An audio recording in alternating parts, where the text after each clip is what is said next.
Merhaba arkadaşlar, kanalıma hoş geldiniz. Bugün sizlerle çok güzel bir örgü modeli çalışacağız. Bu yeni bir model. E, Onu çalışmak istedim. Bebek örgülerine çok yakışır. Biraz daha bebe yününden bir tık kalın iple çok güzel bebek battaniyesi örebilirsiniz. Bayan yeleği yapabilirsiniz. Birçok yerde kullanabileceğiniz bir model. Şimdi ben şöyle e, orta kalınlıkta bir bebe yünü ve 3,5 milim misinalı şiş. Ben misinalı şişe alışkınım. Şöyle lastik ördüm 3-4 sıra. E, Lastiğin ters yüzünden başlayacağız örmeye. E, Bir sıra ters öreceğiz. Lastiğin arka yüzünden ön yüze geçmek için. Şimdi hemen onu örüyoruz. Modelimiz 4 ve 4'ün katlarından oluşuyor.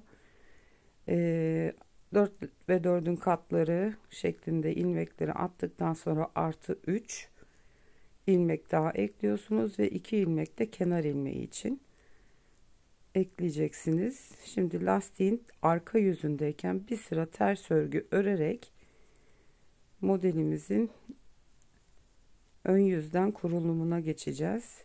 Bu model harici bir sıra bu şekilde bir sıra düz örgü yapmamız gerekiyor. Şimdi lastiğimizin ön yüzündeyiz. 3 model üstünden göstereceğim. Model 4 sırada oluşuyor. 4 sırada bir yer değiştireceğiz. O yüzden 8 sıra olarak anlatacağım. Şimdi ilk kenar ilmeğimi örmeden alıyorum. Ve 3 tane düz ilmek örüyorum. Kenar ilmeği hariç. 2, 3 tane düz ilmek ördüm. Bir sonraki ilmeği örmeden diğer şişimi aldım. Pardon. 3 düz ilmeği ördükten sonra ipi öne alıyorum. İlmeği boş sağ şişime geçiriyorum örmeden. Şimdi yine 3 tane düz öreceğim ve aynı zamanda örerken bu boştan aldığım ilmeğin üstüne ip dolamış olacağım. Bakın bu şekilde dolanmış oluyor. Bu yani örme şeklime göre böyle oluyor. Sizin örme şeklinize göre daha farklı bir şekilde dolama yapabilirsiniz tabi. Şimdi hem ben dolamış oldum hem de ilk düzümü örüyorum. Şimdi ilkini ördüm. Tekrar 2, 3 tane düz ördüm. İpi öne aldım. Bir sonraki ilmeği boştan sağ şişime geçirdim örmeden. Ve yine 3 tane düz öreceğim. İlk düzü örerken hem ilmek atmış olacağım bu örmeden aldığım ilmeği hem de düzümü örmüş olacağım. 2, 3 tane düz. İpi öne alıyorum. Boştan ilmeği atıyorum.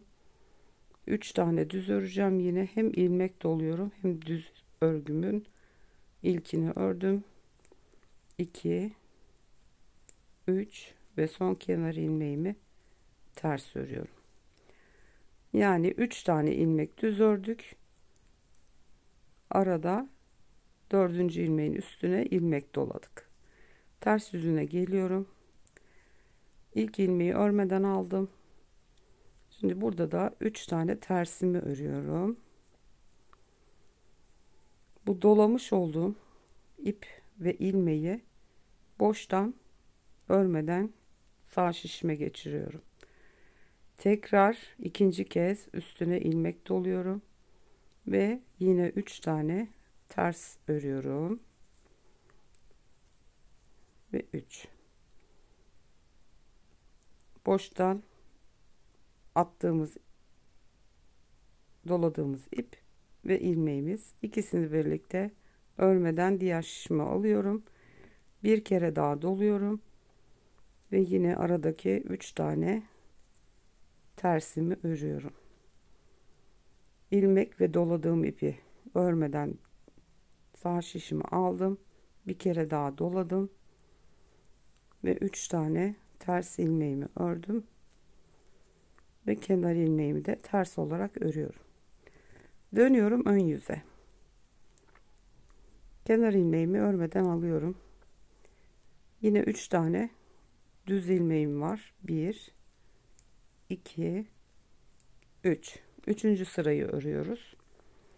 Gördüğünüz gibi 2 ilmek doladık ve bir ilmeğimiz var. İpimi öne alıyorum. Bunları sağ şişime geçiriyorum.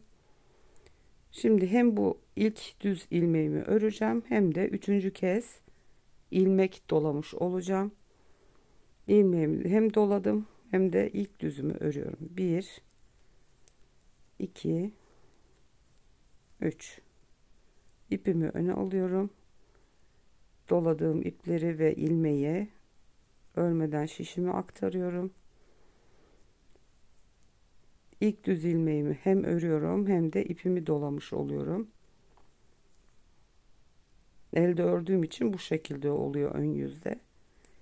İkinci düzüm, üçüncü düz ilmeğim. İpimi öne aldım. Doladığım ipi ve ilmeği aktardım şişe örmeden. İlk düzümü örerken ilmeğimi de dolamış oluyorum. İlk düzümü ördüm. 2 3 ve son ilmeğimi, kenar ilmeğimi ters olarak örüyorum. Üçüncü sıramızı da örmüş olduk. Şimdi son sıramızı örüyoruz.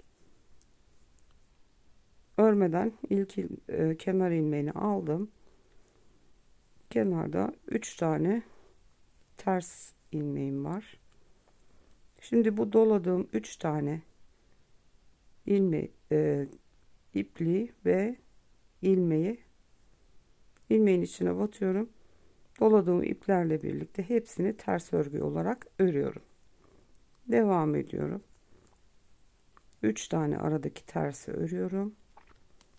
Doladığım ipler ve ilmeği hepsini birden ters olarak örüyorum.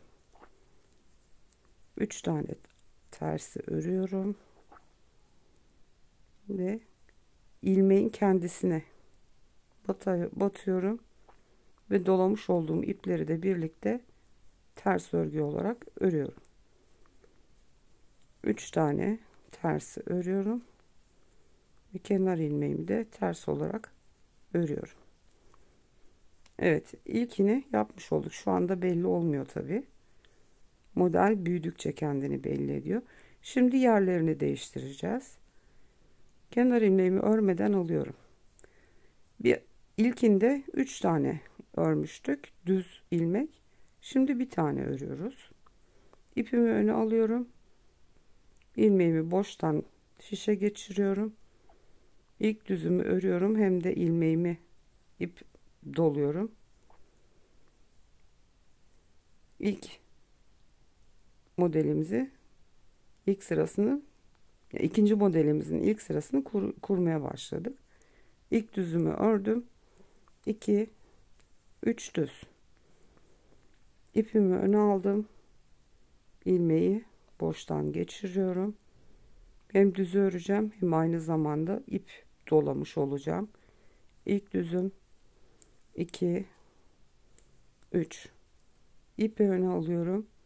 İlmeği boştan şişe geçiriyorum. İlk düzümü örüyorum ve ilmek dolamış oluyorum aynı zamanda. 1 2 3. Öne alıyorum ipimi.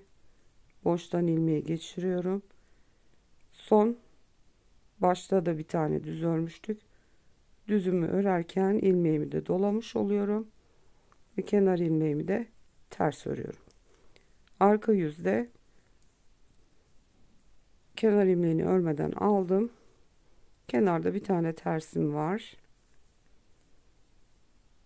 Doladığım ilmeği ve ipi ve ilmeği alıyorum. Boştan şişe bir kere daha doluyorum. Aradaki 3 tane tersi örüyorum. Boştan şişe geçiriyorum ikisini. Bir kere daha doluyorum.